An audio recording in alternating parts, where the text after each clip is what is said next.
Yeah, that's what we love Reina. to hear.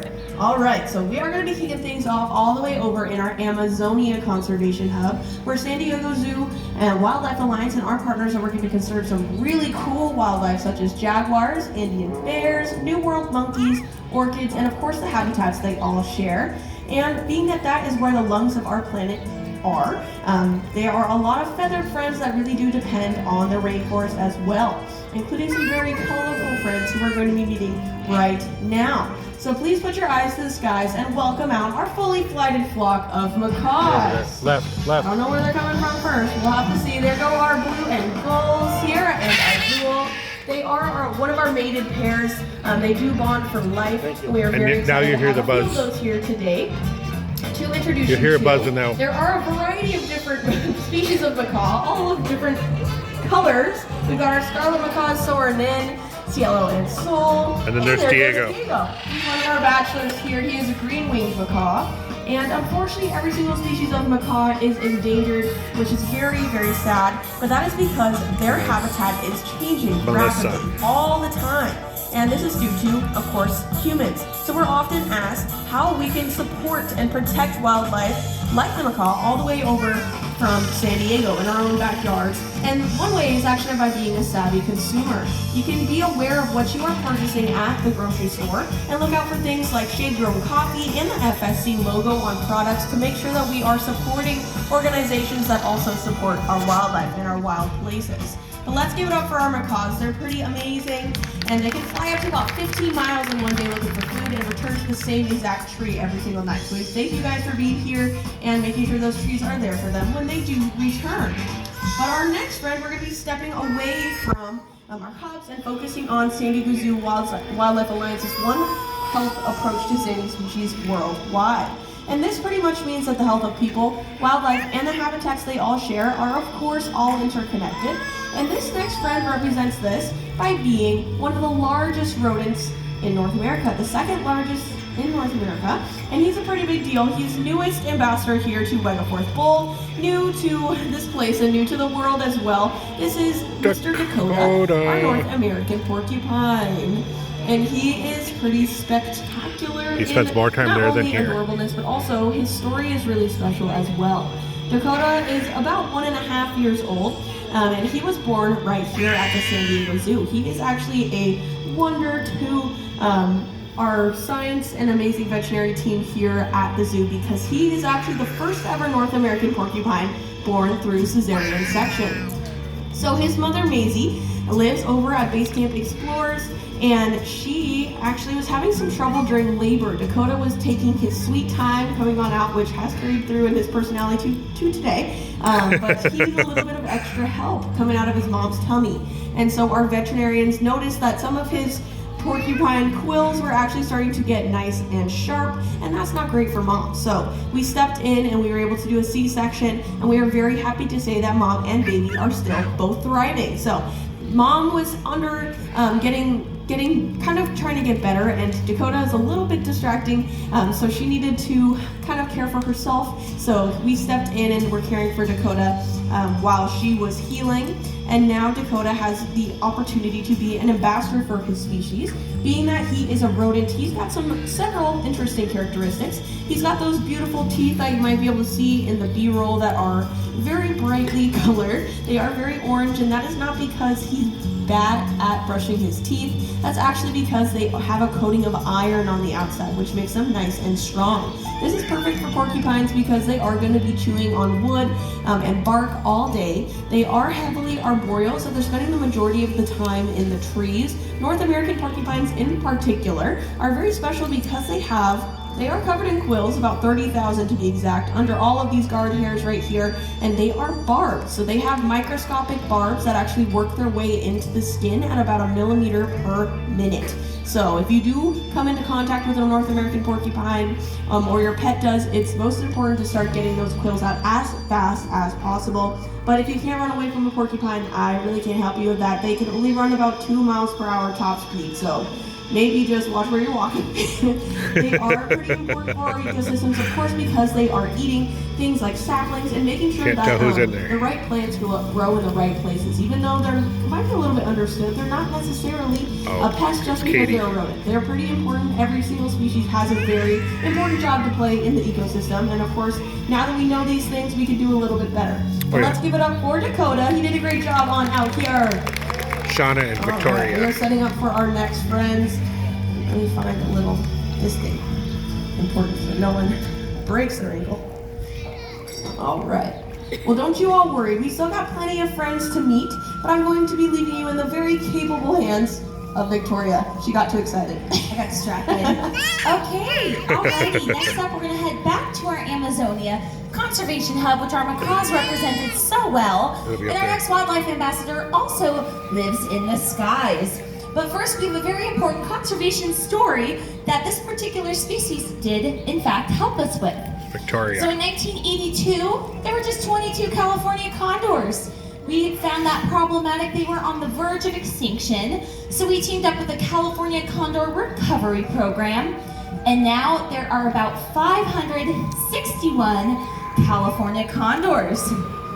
And none of these efforts would have been possible without the help from their cousin, the Andean condor.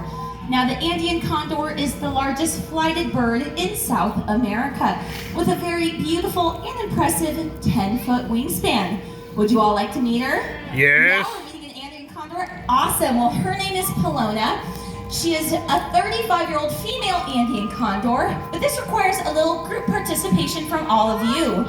In order for her to fly and show off that impressive 10-foot wingspan, we do need everyone to stay seated. If you're at the top, please stay there. And of course, if you feel the need to duck, please duck, everyone. So thank you all for remaining in your seats. We have Paloma, our Andean condor, about to fly.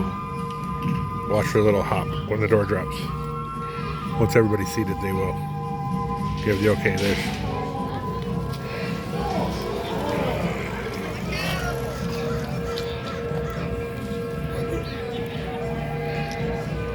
Oh, you're good. No, you're out of the way.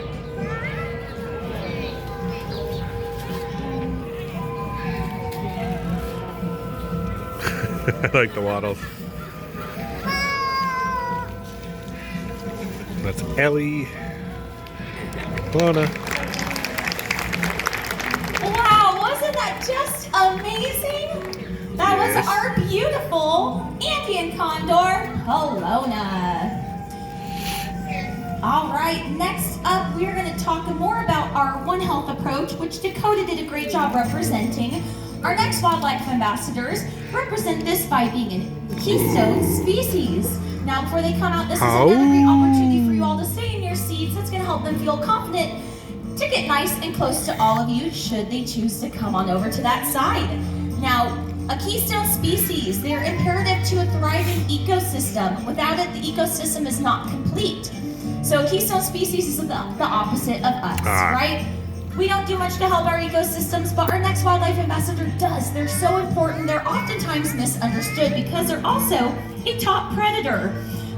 People oftentimes will fear them if they see them. They're just misunderstood. They're a wonderful species, and we do have 2 of them, I believe, that are going to come on out nice and close to all of you. It does take a moment. The condor does have to walk home before a top predator comes on out. So it does take them a minute to come on out here.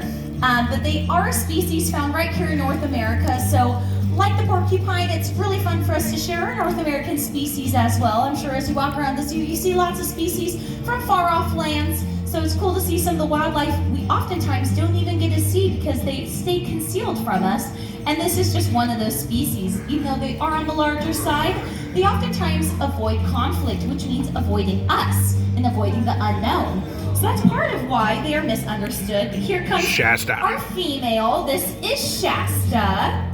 And she is a timber wolf, and her brother Beckworth, of course, that's hers now.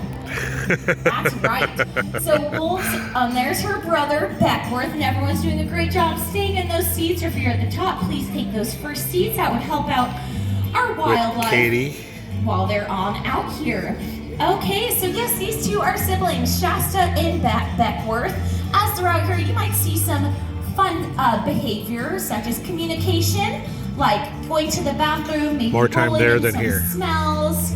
Not often do they vocalize, but oftentimes throughout the day they will give us some beautiful howls. But wolves are incredibly social species. They live in groups pretty familiar to our family groups that we have here. And if you're at the top, just please take a seat for me. That would help out our wolf pups. Thank you so much.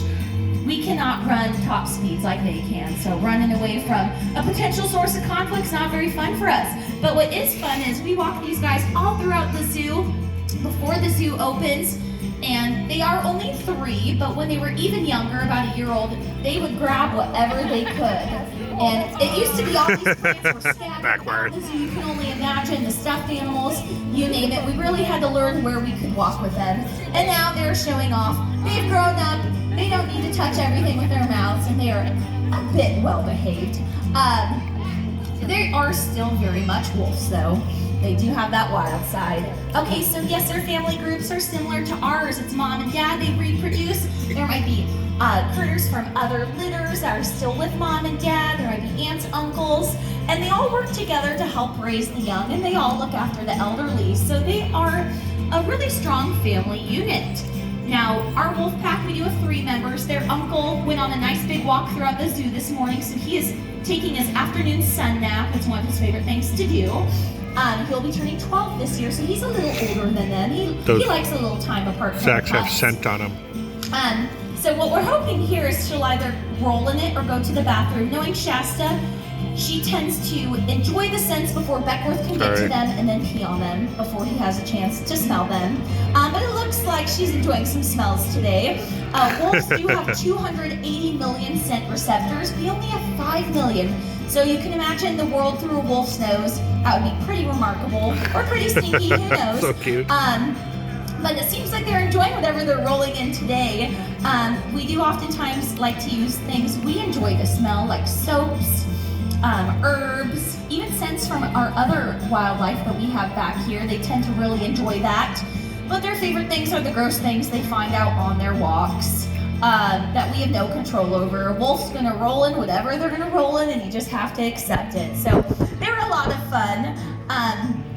Now, wolves are known for being endurance athletes. They're endurance athletes of the wild world. So they like to get out, they like to run, they like to cruise, but oftentimes that's because wolves out in their natural habitats, they have to chase after migrating herds. So they can go days, even over a week without a meal, just tracking their meal. And oftentimes it's a collaborative effort to complete the hunt. Now, areas that have larger wolf populations make sense. It's Russia, Canada, Alaska, a lot more land, a lot more opportunities to hunt and to hunt larger prey items. So that's going to be where you're going to see more of the wolf populations. However, wolf populations are doing a bit better nowadays. People are learning to like wolves and view them in a better light because, as we mentioned before they came out, they are a keystone species. They are imperative to a thriving ecosystem. So by bringing them back to Yellowstone, where they had been previously removed in the 1920s, there was a whole change of landscape. It brought back other wildlife, and it really brought Yellowstone back to life. So they are an incredibly important little critter, and it looks like they are taken off. But those are our wolf puppies.